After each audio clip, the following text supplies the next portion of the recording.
Political, entertainment, sports और हर तरह की न्यूज़ के लिए फेस न्यूज़ चैनल सब्सक्राइब करें और इंस्टेंट अपडेट्स के लिए बेल आइकन ज़रूर दबाएं। जमीयत उलमाए हिंद का 34वां आम अधिवेशन दिल्ली के रामलीला मैदान में 12 फरवरी 2023 को संपन्न हुआ।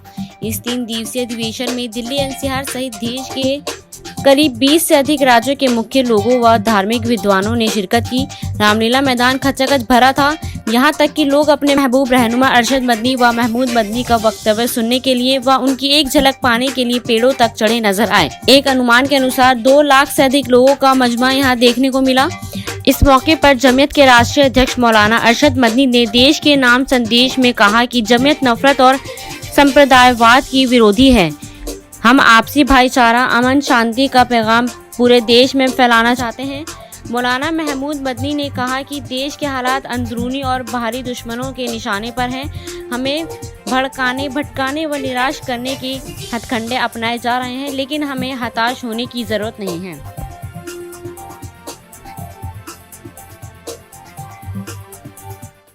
की तारीख ये है कि अल्लाह ने, ओम ने इसी धरती के ऊपर मनु को उतारा है। मनु यानी आदम को उतारा है। उनकी बीवी हम हव्वा कहते हैं, वो हमवती कहते हैं, उसको उतारा है। हम उसी के वही हमारे पूर्वज हैं, सबके पूर्वज हैं, नबियों के पूर्वज हैं, रसूलों के पूर्वज हैं, हिंदुओं के पूर्वज हैं, मुसलमानों के पूर्वज हैं, ईसाइयों के, सारी दुनिया के हमने उनके कदमों के ऊपर सर रखा हुआ है। जितनी कहानी सुनाई है अल्लाह, मन्नू, ये वो, उससे 4 गुना कहानी में सुना सकता हूँ। मैं मदनी साहब, आप मेरे पिता तुल्य हैं, मैं आपको दावत देता हूँ शास्त्रार्थ के लिए। आप दिल्ली आइए, आप मुझे सहारनपुर बुलाएंगे, मैं सहारनपुर आऊंगा।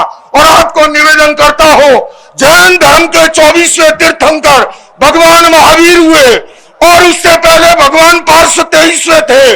अरिष्टनेमी जो है योगीराज कृष्ण के चचेरे भाई थे, किंतु याद रखिए उससे पहले तीर्थंकर भगवान ऋषभ थे, जिनके पुत्र भरत और बाहुबली के आधार पर इस भारत देश का नाम पड़ा है। आप ऐसे नहीं मिटा सकते। आपने जो बात कही है मैं सहमत नहीं हूँ और मेरे सारे सर्वधर्म के संत कोई इससे सहमत नहीं है। हम केवल सहमत हैं आपस में मिलजुल के रहें। सके आज का दौर उसूल और आदर्शों की हिफाजत के लिए जंग लड़ने का दौर है। आज हर तरफ ये आवाजें उठने लगी हैं कि दस्तूर हिंद में दी गई जमानतें बेसूद हैं।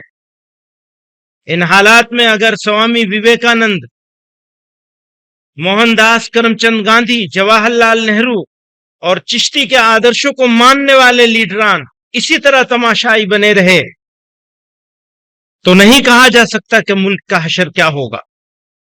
दलितों, पसमानदा तबकात और अकलियतों को नजरअंदाज करके मुल्क की तरक्की का तस्वुर मुहाल है। ये वतन सबका है और सबके हुकूक और फराइज यकसा हैं। इसलिए तमाम इंसाफ पसंद जमातों और मुल्क दोस्त अफराद की जिम्मेदारी है कि रद्द अमल, रिएक्शन और जज्बाती इमोशनल सियासत के बजाय यूनाइट होकर, मुत्तहिद होकर शिद्दत पसंद और फस्ताई ताकतों का, फाशिस्ट फोर्सेस का सियासी और समाजी सतह पर मुकाबला करें और मुल्क में भाईचारा, बाहमी रवादारी और इंसाफ के तकाजों को पूरा करने के लिए हर मुमकिन जिद्दोजहद करें। हम उम्मत के नौजवानों, तलबा की तंजीमों को खास तौर से मुतनब्बह करते हैं कि वह अंदरूनी और बैरूनी बंद दुश्मनाना असर के यानी इंटरनल और एक्सटर्नल दुश्मनों के बराह रास्त निशाने पर है। उन्हें मायूस करने, होपलेस करने, भड़काने और गुमराह करने का हर हरबा इस्तेमाल किया जा रहा है। इसलिए हालात से मायूस हरगिज न हो और न ही सब्र होश का दामन छोड़ें। जो नाम निहाद तंजीमें इस्लाम के नाम पर जिहाद के हवाले से इंतहा पसंदी और तशद्दुद का प्रचार करती हैं और कौमी सलामती के जाविये से एजेंसियों की नजर में काबिल गिरफ्त और मुश्तबे हैं, उनसे बेजारी और दूरी बनाए रखना हमारे नौजवानों और तलबा के तहफ़्फ़ुज़ اور ان کے کیریئر کے لیے بے حد ضروری ہے. جانے انجانے میں ذرا سی غفلت ان کو برباد کر سکتی ہے. بھارت ہمارا وطن، جتنا یہ وطن نریندر مودی کا، جتنا یہ وطن نریندر مودی اور موہن بھاگوت کا ہے، اتنا ہی یہ وطن محمود کا بھی ہے.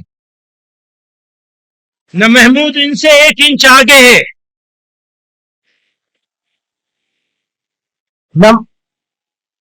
نہ محمود ان سے 1 انچ آگے ہے، اور نہ وہ محمود سے 1 انچ آگے ہے. ابو البشر سیدنا آدم علیہ السلام کی سرزمین ہے. آپ یہیں تشریف لائے. یہ دھرتی اسلام کی جائے پیدائش ہے. یہ مسلمانوں کا پہلا وطن ہے. اس لیے یہ کہنا، یہ سمجھنا اور یہ بولنا کہ اسلام باہر سے آیا ہوا کوئی مذہب ہے، یہ سراسر غلط اور تاریخی اعتبار سے بے بنیاد ہے. اسلام اسی ملک کا مذہب ہے، اور سبھی مذاہب میں، سارے دھرموں میں، سارے ریلیجن میں سب سے پرانا مذہب ہے، سب سے قدیم اور پرانا بھی ہے. اسلام کے آخری پیغمبر حضرت محمد صلی اللہ علیہ وسلم اسی دین کو مکمل کرنے کے لیے تشریف لائے تھے.